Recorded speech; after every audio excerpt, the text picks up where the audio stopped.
quando um jovem tem um diagnóstico, um jovem tem um problema também de saúde mental, quer dizer, acaba por ter, o mundo afunda-se, com certeza, não é?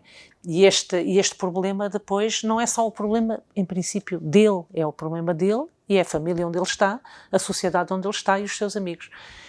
Tem assistido a este fenómeno, sobretudo também fazendo aqui a ponte que, não para o HIV, mas para a questão da saúde mental, é que dos estudos feitos, por exemplo, em estudantes universitários, e que estão dentro da faixa dos 14 aos 29 anos, pelo menos até aos dos 18 aos 29 anos, 40% têm uma saúde mental debilitada. Com assuntos relacionados com a saúde, com o HIV, mas eles próprios não estão bem. E por isso, no meio disto tudo, é preciso um alerta crítico sobre estas questões, onde o HIV se enquadra. E por isso, qual é o perfil de um jovem que lhe é dado um diagnóstico de HIV? O que é que acontece e o que é que ele pode fazer, sobretudo? E depois passando aqui à doutora Ana Justo. Deixe-me só completar essa pergunta com uma observação muito importante, que tem a ver com o facto de que nós estamos a falar, e eu concordo perfeitamente, de uma geração jovem que tem um baixo bem-estar mental e que os coloca só isso por si só em situações de exposição de risco, mesmo por ter a aprovação dos pares ou por quererem, às vezes, libertar esta ansiedade que eles nem próprios conseguem caracterizar. E, portanto, isso é um duplo risco. Jovens que recebem um diagnóstico de VIH é difícil gerir de várias maneiras, mas eu também sou muito positiva e a informação realmente é uma arma de empoderamento e, acima de tudo, de resiliência. É muito difícil e é muito interessante também, e se eu posso partilhar aqui, nós acabamos por ter diferentes perspectivas, uma mais assustadora, outra menos assustadora.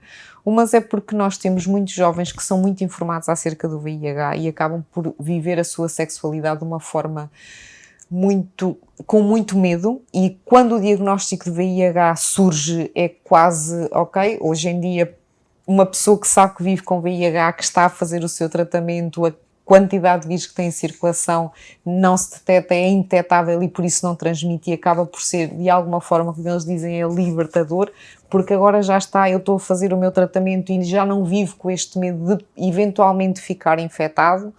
E depois temos os jovens, que é que acontece na maioria das vezes, que lá está, achavam que tinham um escudo protetor, que achavam que isto nunca lhes ia acontecer.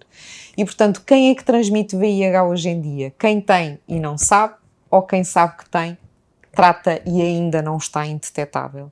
E, portanto, isto é uma janela de 6 meses no máximo até acontecer. E por isso apelamos sempre ao teste. Não queremos saber as exposições, não queremos saber com quem, queremos que as pessoas tenham esta procura, ato de amor próprio, de querer ir tratar da sua saúde. Passa muito por informação, passa por uma comunicação que seja empática e assertiva, passa por passar esta informação que as pessoas consigam compreender e eu fazer-me entender, os profissionais se façam entender da mensagem que nós queremos passar. Porque a vida não acaba ali, é verdade que há um luto da saúde até então, mas depois há toda uma outra vida a seguir que é importante ter informação. E esta responsabilização de uso do preservativo é obrigatório, proteção acima de tudo da primeira pessoa e depois a seguir dos restantes é muito importante e é muito incutida nas consultas. E se me permitem, eu posso comparar, eu também felizmente sou da geração que viveu estes jovens que nasceram na era dos 90, que nasceram com VIH, que pela primeira vez são pais de crianças que não têm VIH, em que desde muito pequenos nós sempre os corresponsabilizamos muito e eles têm muito esta responsabilidade de ter que usar preservativo. Porquê? Porque o medo, a vergonha, a culpa existe. E como eu digo, as pessoas que vivem com VIH discriminam-se a elas próprias sozinhas, não precisam da ajuda de mais ninguém. E as pessoas vivem com um medo imenso de correr o risco de transmitir o vírus a outras pessoas. E, portanto, a partir do momento em que alguém, independentemente da idade, sabe que vive com VIH, esta responsabilidade automaticamente é assumida e por isso as pessoas cumprem com o tratamento. As pessoas não querem ter SIDA, as pessoas não querem morrer e não querem transmitir isto a ninguém. E tudo isto é possível. Agora, O que é que se passa depois nos jovens? Como a professora Cristina falou e bem, é quando nós temos uns jovens, e a mais jovem que nos apareceu na consulta foi de 15 anos, nós estamos a falar de uma menor que temos que informar os pais e que temos que desmistificar tudo aquilo que os pais e as ideias pré-concebidas que os pais têm um bocadinho acerca disto. Depois, estamos a falar de menores que vivem numa comunidade escolar.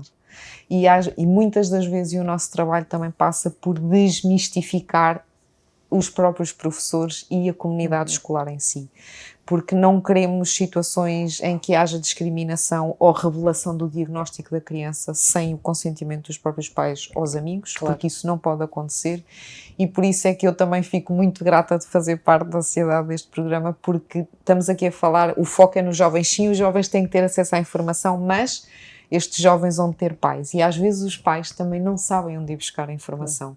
A quem procurar, podem procurar a sociedade, acho eu, para se querem ter informação que seja real e verdadeira, porque há profissionais, todos nós somos muito competentes para conseguir ter uma conversa que seja inclusiva, informada, empoderada acerca disto. E os pais também muitas vezes acabam por não falar porque também não sabem o que dizer e como dizer.